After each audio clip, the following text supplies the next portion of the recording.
Hi hello welcome to big TV. నేను మీ Gautami. So ఈరోజు మనతో పాటు cyber crime specialist Nallamothu Sridhar గారు ఉన్నారు. ఆయనతో మాట్లాడి మరిన్ని విషయాలు అయితే తెలుసుకుందాం. సార్ నమస్తే. సార్ నమస్తే అండి. సార్, రాజ్ తరుణ్, లావణ్య, మాల్వి మల్హోత్రా గత కొన్ని రోజులుగా చుట్టూ తిరుగుతుందన్నమాట. ఇందులో ఎవరిది తప్పు ఎవరిది రైట్ అంటే ఇప్పటివరకు కూడా ఒక క్లారిఫికేషన్ రాలేదు. ఒక సైడ్ మనకి ఏంటంటే లావణ్యది కరెక్ట్ అనిపిస్తుంది, ఒక సైడ్ రాజ్ తరుణ్ కరెక్ట్ అనిపిస్తుంది. సో ఈ మొత్తం దాంట్లోని ఇప్పుడు ప్రజెంట్ మనకి ఏంటంటే వినిపిస్తుంది రాజ్ తరుణ్ గారి మీద కేసు ఫైల్ అయింది. ఆయన జైలుకి వెళ్ళబోతున్నారు, దట్టు A1గా. సో 10 ఏళ్ళ శిక్ష కూడా పడబోతుందని అయితే తెలుస్తోంది. సో దీని మీద ఏమంటారు సార్? ముఖ్యంగా ఎవరిది తప్పు అని చెప్పేసి చెప్పగలిగే వాళ్ళం చాలా నిజాయితీగా చెబుతున్నాను. మనం కాదు అంటే మనము చూసే ప్రేక్షకులు ఎవరు కాదు. ఎందుకంటే వాళ్ళ లైఫ్లో వాళ్ళిద్దరూ కలిసి ఒక రిలేషన్లో ఉండాలని చెప్పేసి అనుకున్న తర్వాత పరిచయం అయినప్పటి నుంచి అది బ్రేకప్ అయ్యేంత వరకు, లేదా ఒకళ్ళొకళ్ళు అబ్యూజివ్గా ఒకళ్ళొకళ్ళు తిట్టుకుంటూ లేకపోతే హేట్ చేసుకుంటూ మాట్లాడేంత వరకు జరిగే ప్రాసెస్ అంతా కూడా మనం యాజ్ ఎక్స్టర్నల్ పర్సన్గా చూస్తున్నాం తప్పించి వాళ్ళకి మధ్య ఏ టైప్ ఆఫ్ ఎమోషనల్ బాండింగ్ ఉంది, at the same time A type of conflicts ఉన్నాయి, ఎలా గొడవ పడుతున్నారు, ఏ విషయాల్లో ఎవరు ఈగోయిస్టిక్గా ఉన్నారు, ఎవరు వచ్చి సరెండర్ అయిపోయి ఉన్నారు, లేకపోతే ఇవేమీ తెలియకుండా ఒక సైకలాజికల్ ఆస్పెక్ట్లో నేను చూస్తున్నాను. ఇవేమీ తెలియకుండా మనం జడ్జిమెంట్ చేస్తున్నాం. చూసారా, 100% ఒక్కో రోజు ఎలా ఉంటుందంటే, ఫర్ ఎగ్జాంపుల్ ఈరోజు రాజ్ తరుణ్ వచ్చేటప్పటికి ఇది తన క్యారెక్టర్ అని చెప్పేసి అన్నాడు అనుకోండి. అన్న తర్వాత మనకు ఎలా అనిపిస్తుంది? రాజ్ తరుణ్ చాలా మంచోడు, ఆమె మరి తప్పు అనిపిస్తుంది. రేపు వచ్చి ఆమె వచ్చేటప్పటికి ఇంకొక స్పెసిఫిక్గా రాజ్ తరుణ్ గురించి ఏదో సంథింగ్ చెప్పింది అనుకోండి, మనకేమనిపిస్తుంది అంటే రాజ్ తరుణ్లో ఇన్ని లోపాలు ఉన్నాయి అనిపిస్తుంది. సో ఇక్కడ దురదృష్టవశాత్తు ఏంటి ఆమె విషయంలో జరిగింది ఏంటంటే, దాంతోపాటు కొద్దిగా మెంటల్ బ్యాలెన్స్ కోల్పోయేసి రకరకాల పీపుల్ని తిడుతూ కానీ ఇలాగా కంటెంట్ క్రియేట్ చేస్తున్నప్పుడు ఈ అమ్మాయికి అయితే సరిగ్గా బ్యాలెన్స్ లేదు, సో రాజ్ తరుణ్ మంచివాడే కాబట్టి ఈ అమ్మాయికి తప్పురా అని చెప్పేసి అనే విధంగా పీపుల్ కొంత బ్యాలెన్స్డ్గా బయాస్డ్గా వచ్చి ఉన్నారు.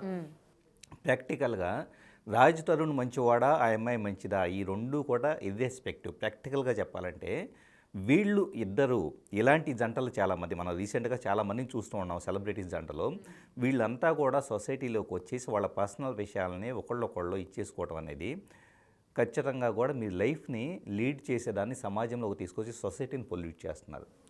100%. మీ పర్సనల్ చాయిసెస్ మీరు ఇద్దరు కలిసి ఉండాలని చెప్పేసి అనుకున్నప్పుడు సొసైటీకి చెప్పారా? మీరు ఇద్దరు కలిసి ఉండాలి, మేము రిలేషన్షిప్లో ఉంటున్నామని చెప్పేసి అలా తిరుగుతున్నాం అని చెప్పేసి అన్న విషయాన్ని సొసైటీతో పంచుకోనప్పుడు మీరు ఒకళ్ళొకళ్ళు గొడవపడ్డ విషయాన్ని సొసైటీతో ఎందుకు పంచుకుంటున్నారు? వన్ మోర్ థింగ్, వీటన్నిటిని డీల్ చేయాల్సింది ఎవరు? సో పోలీస్ డిపార్ట్మెంట్ కావచ్చు, లేదా కోర్ట్స్ కావచ్చు, ఇలాంటివి మాత్రం డీల్ చేయాల్సింది. సో వాటిని అప్రోచ్ అవ్వాలి తప్పించేసి మీడియాని అప్రోచ్ అవ్వటం వలన ఉపయోగం ఏంటి? రెండో థింగ్ ఏంటంటే, మీరు మీ బిహేవియర్లో సహజంగా సెలబ్రిటీస్ బిహేవియర్లు వీళ్ళిద్దరి గురించి కాదు, కామన్గా చెబుతున్నారు జనరిక్గా, మీ అందరి ప్రవర్తనలో ఉండే విచ్చలవిడితనాన్ని, ముఖ్యంగా చాలా విచ్చలవిడితనాన్ని, సెలబ్రిటీస్లో చాలా విచ్చలవిడితనాన్ని, నేను సినిమా ఇండస్ట్రీలో వర్క్ చేస్తూ వచ్చిన వ్యక్తిని. సో సినిమా జర్నలిస్ట్గా ఎంతోమంది హీరోయిన్స్ వీళ్ళందరూ కూడా నాకు బాగా పరిచయం వ్యక్తులు. మీరు మీ ప్రవర్తనలో ఉండే విచ్చలవిడితనాన్ని తీసుకొచ్చేసి దాని పరిణామాలను సొసైటీ ముందు పెడితే కనుక ఎంతోమంది యువతను వాళ్ళ జీవితాలను నాశనం చేసిన వాళ్ళు అవుతారు. మీ విషయాలను మీరు అడ్రస్ చేసుకునేటంత మెంటల్ బ్యాలెన్స్ లేకపోతే ఇంకా మీరేం హీరోలు, మీరేం హీరోయిన్స్. ప్రాక్టికల్గా సినిమాలో హీరోయిజం చూపిస్తే సరిపోదు. మీరు నిజంగా ఒక ఇష్యూ ఉంటే కనుక మేమిద్దరం కలిసి ఇలాగ చర్చించుకున్నాము, లేకపోతే కనుక ఇలా ఇదైతే బెటర్ అయిందని చెప్పేసి ఫైనల్ సొల్యూషన్. సో ఆమె తప్పు లేదు, నా తప్పు లేదు అని చెప్పేసి ఒకళ్ళొకళ్ళు క్లీన్ చిట్ ఇచ్చుకొని రెస్పెక్టబుల్గా బ్రేకప్ అవ్వాలనుకున్నప్పుడు అది పెద్ద విషయం కాదు. సో బ్రేకప్ ఎలా అవుతున్నారు అన్న దాన్ని బట్టి వాళ్ళ మెచ్యూరిటీ డిపెండ్ అయి ఉంటుంది. సహజంగా ఇద్దరు వ్యక్తులు ఏం చేస్తూ ఉంటారంటే, సో మనకి హార్మోనీ లేదు, లేకపోతే సింక్ అవ్వట్లేదు అని చెప్పేసి అనుకున్న తర్వాత బ్రేకప్ అవ్వాలని డిసైడ్ అయిన తర్వాత వాళ్ళు కూర్చొని చర్చించుకొని బ్రేకప్ అవ్వడం అనేది ఒక మంచి పద్ధతి.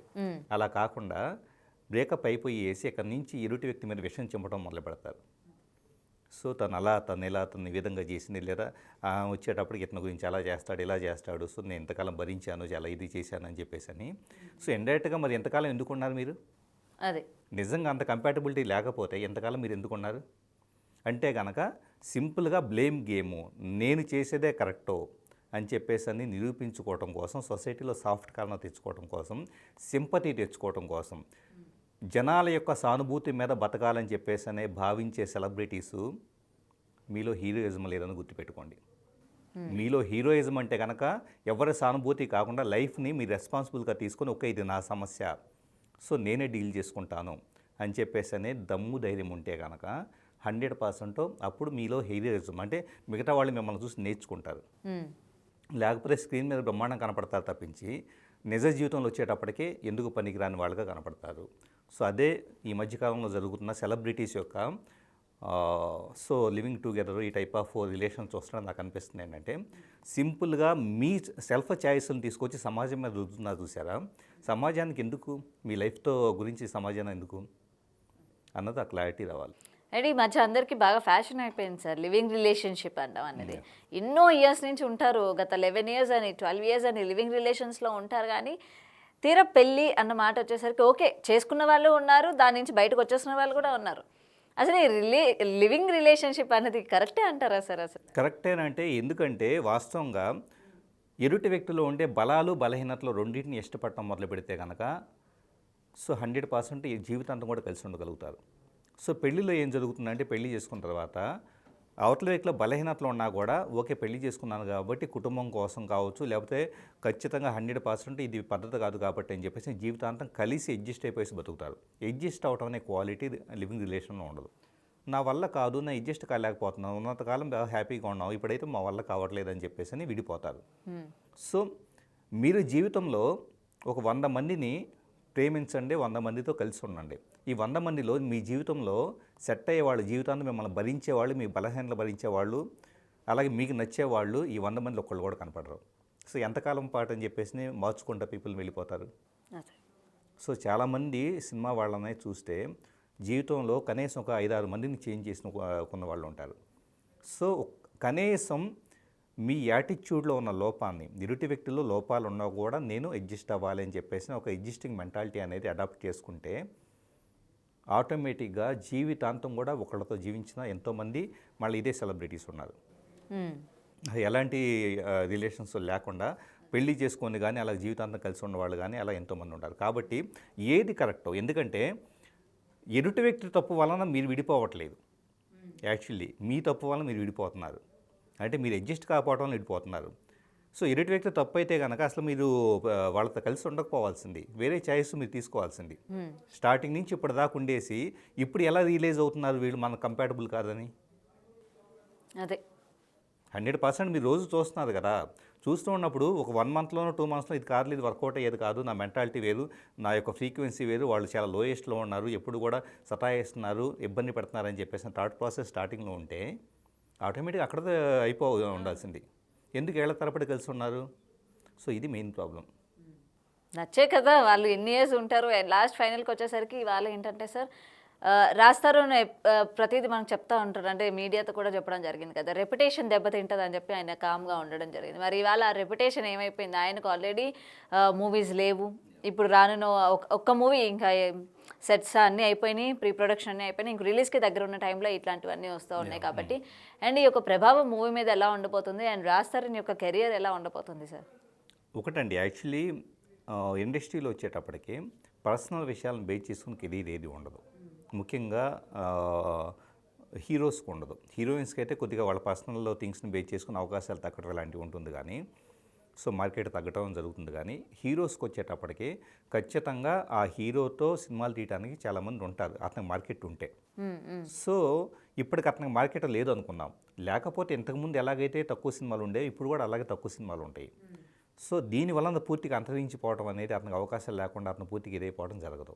ఎందుకంటే ఇండస్ట్రీలో ఎవరు వాళ్ళ లైఫ్ వాళ్ళదే, మనకెందుకు, మనకు కావాల్సిన అతను హీరోగా నటించడం, మనకు డబ్బులు రావడం అని చెప్పేసి అనే యాటిట్యూడ్ ఉంటుంది తప్పించి, అదే మళ్ళీ ఉమెన్కి అయితే అలాంటి ఇది ఉండదు. ఉమెన్ వచ్చేటప్పటిగా ఎందుకులే మనకు వచ్చిన గొడవ, మళ్ళీ రేపు రకరకాల ఇష్యూస్ అయితే మన సినిమా ఎక్కడ ఆగిపోతుందో అని చెప్పేసి థాట్ ప్రాసెస్లో ఉంటారు వీళ్ళు. సో ఖచ్చితంగా హీరోస్కి అవకాశాలు తగ్గడం ఏది ఉండదు. అతని కెరీర్ ఎలా ఉంటుంది అన్న దాంట్లో వచ్చేటప్పుడు కెరీర్ పరంగా ఉండదు. కానీ ఎప్పుడు కూడా హీరోస్ అనేవాళ్ళు వాళ్ళకి బయట ఉండే గ్లామరు కేవలం వాళ్ళని హీరోస్గా భావించబట్టి మిగతా వాళ్ళు హీరోస్గా చలమణవుతున్నారు. సో మీలో హీరోయిజం లేదని తెలిసిన తర్వాత ఆటోమేటిక్గా పీపుల్ అతను ఓకే అని చెప్పేసి మాట్లాడుకోవడం మొదలు పెడతారు. అది మాత్రం తగ్గుతుంది, చరిష్మా తగ్గుతుంది. ఏమో సార్, అసలు ఏంటంటే గత కొన్ని రోజులుగా మనకి ఇదే ఇష్యూ నడుస్తూ ఉంది కదా.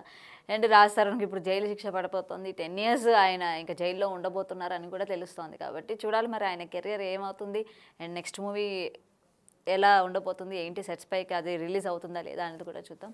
Thank you so much sir. Welcome అండి. For more videos like this, subscribe Big TV channel.